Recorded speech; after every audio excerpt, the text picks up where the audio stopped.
¿En qué planeta, en qué lugar histórico de la humanidad estamos viviendo? Dice, a partir de 20 minutos de España, el mundo supera los 100 millones de contagios de COVID-19 con la esperanza de que las vacunas dobleguen la pandemia. Un cuarto del total mundial y casi 425.000 muertes van en torno al 20% de lo que ha significado este bicho y el estrago que ha generado en la raza humana. Cuando hablamos de 100 millones de contagios, estamos hablando de una nación entera, de un país grande. Fíjense que Chile, digamos, apenas compromete un 20% de esa cantidad. En un mundo globalista como el que estamos en estos momentos, donde es mucho más fácil y en menos de 24 horas tú puedes estar al otro lado del mundo, esto generó una propagación como jamás, nunca antes había sucedido con pandemia alguna en la historia de la humanidad. Y es curioso porque esto se habla poco, pero hay que agradecer que esto no es como la gripe española, no es como la propagación de la peste negra, porque si nosotros hubiésemos enfrentado una enfermedad de semejante magnitud de mortalidad, estos 100 millones, ponerle un cero al tiro. Serían 1.000 millones, pero con absoluta facilidad. Porque sin bajarle el perfil, la tasa de mortalidad de este virus es relativamente baja. Vale decir, de aquellos que se contagian, hay un porcentaje importante que la pasa fatal. Hay personas que han sobrevivido y es que hasta el día de hoy se mantienen con tratamiento psiquiátrico porque estuvieron a punto de morir en varias oportunidades. No quedaron iguales. Varios de estos quedaron con secuelas. Son pocos los que mueren. Pero sin embargo, en países como el nuestro, que es representante de la gran mayoría, al colapsar los sistemas sanitarios, hay personas que mueren porque no alcanza la ayuda a llegar a ellos, porque el sistema de salud no le brinda esta salud, digamos, a todos por igual. Entonces, por un lado, acá hay una gran lección. Si es que algún día nosotros tenemos que aprender de esta pandemia, si vuelve a ocurrir algo así en la historia, es que aprendamos todas las formas de cuidados, porque si llega a haber una enfermedad que tiene una tasa de mortalidad más grande, el doble que la que estamos viviendo actual, o sea, las cifras, digamos, o sea, ya el mundo se acaba. Es peor que la más grande guerra que jamás hubiese existido. 100 millones de contagiados, Lama, ¿qué me dice? ¿Sabes qué? Estaba revisando acá un estudio, un ranking, en realidad, que publicó CNN Chile, lo cocinó la jefa, que habla de la gestión de los 98 países durante la pandemia. ¿Ya? Me parece que respecto a lo que dices tú, es una manera de sacar conclusiones. Sí. De prepararse, entendiendo además que Bill Gates ya nos amenazó a todos diciéndonos que nos preparemos para más pandemia. Entonces yo creo que hay que sacar conclusiones de estas para ver qué hacemos frente a las próximas. Fíjate que nuestro país está en los últimos 10 puestos de 98 países. Este estudio australiano del Instituto Lowy de es el balance total. Es el balance total. ¿Sabes quién está primero? Nueva Zelanda. Y te hago una pregunta. Lo vimos en la noticia muchas veces. Nueva Zelanda, ¿qué hizo? Fue el más extremo en sus medidas y logró evitar las tasas de contagio más bajas en su país. Me parece que si de este tipo de noticias que aparecen en CNN, que finalmente viene siendo una noticia que mañana se descarta y se olvida rápidamente, hay que sacarle alguna conclusión. Sí, hay una cosa de idiosincrasia que no es menor que hay que regarle. Mira, yo con esto no estoy pelando a nadie. Pero yo amo a mi país, yo no podría vivir en ningún otro, siendo que hay culturas que me fascinan de otros lados, muy foráneos. Pero yo no podría vivir en otro país más que en este. Pero en otros lugares, fíjense que la tasa de contagio similar a la Nueva Zelanda funcionó porque les dijeron, ya, está en pandemia, chuta, y gente, ¿qué hacemos? No, hagan lo mismo de siempre, pero se lavan las manos cada media hora y con mascarilla. Ah, ya. Y todos lo hicieron y tienen números ínfimos. Lo que pasa, ¿por qué digo idiosincrasia? Porque acá la gente no hace caso, güey. Espérate, no hace caso ni ahora, las fiestas. Te voy a dar un punto, mira. Bueno.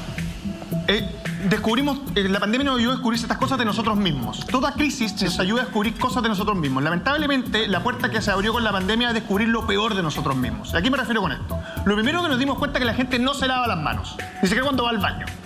Las cosas como son. Uno. Qué asco, pero segundo, qué real. Pero es verdad. No sé. Segundo, descubrimos que el individualismo de este país es el bien propio es mucho mayor que el bien común. Es una enfermedad. Por lo cual tú estás dispuesto a pagar un PCR que no te hiciste, pero falso, porque importa que yo pueda llegar donde yo quiero ir, me importa un huevo los que queden en el camino. Estoy dispuesto a yo estoy dispuesto a transar mi felicidad y pasarlo bien. Entonces voy a hacer un carrete y voy a llamar a mi amigo igual. ¿Y qué importa si no nos vamos a juntar nosotros? No vamos a ver a nadie. Chao. Entonces esto te ha abierto una ventana a darnos cuenta que realmente somos un país donde el de al lado no te interesa en lo más mínimo.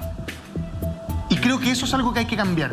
Tú podrías preguntarle a todo el mundo acá cómo se llaman sus vecinos y te apuesto que el 2% va a saber cómo se llaman, o el 5%.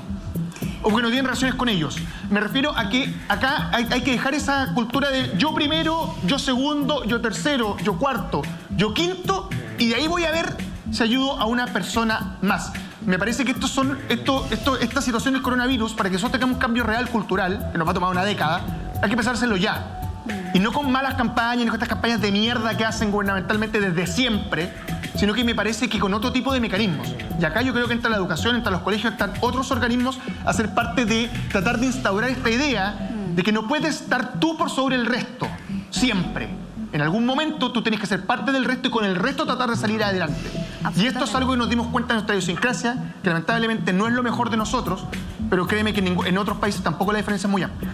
Y lo otro interesante también es empezar a asumir las responsabilidades y cambiar de camino. O sea, cuando las cosas se están haciendo mal, darse cuenta y enmendarlo de alguna forma, que es lo que está pasando, por ejemplo, en el Reino Unido, en donde Boris Johnson, su primer ministro, él hace un mea culpa y él dice: asumo la completa responsabilidad de todo lo que ha pasado en nuestro país.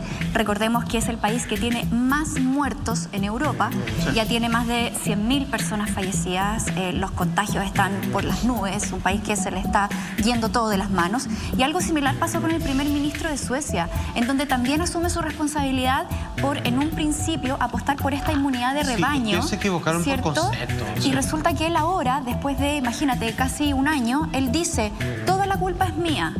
Entonces, al final estamos viendo que hoy hay líderes que sí están asumiendo sus responsabilidades. Bolsonaro. Pero qué pena, exactamente, que otros países hayan sido negacionistas, como en el caso de Bolsonaro, como en el caso de Trump, en donde ellos decían que esto era una gripecita, que se iba a pasar cuando llegara el calor, como decía Trump, el virus chino y todo eso, bajándole el perfil a toda esta situación. Entonces también hay mucho de soberbia y es un poco lo que dices tú, pues, Lama, que al final, como seres humanos, yo creo que, bueno, la gente se equivoca, somos humanos, pero hay que darse cuenta rápidamente del error que cometiste, porque esos errores costaron vidas y probablemente van a seguir costando muchas más vidas. Entonces, por lo tanto, estamos en un punto de inflexión en donde tenemos que decidir si ya con todo este año en donde hubo mucho aprendizaje, ¿cómo vamos a enfrentar este 2021? No se pueden volver a cometer los mismos errores, ya hay un año de experiencia.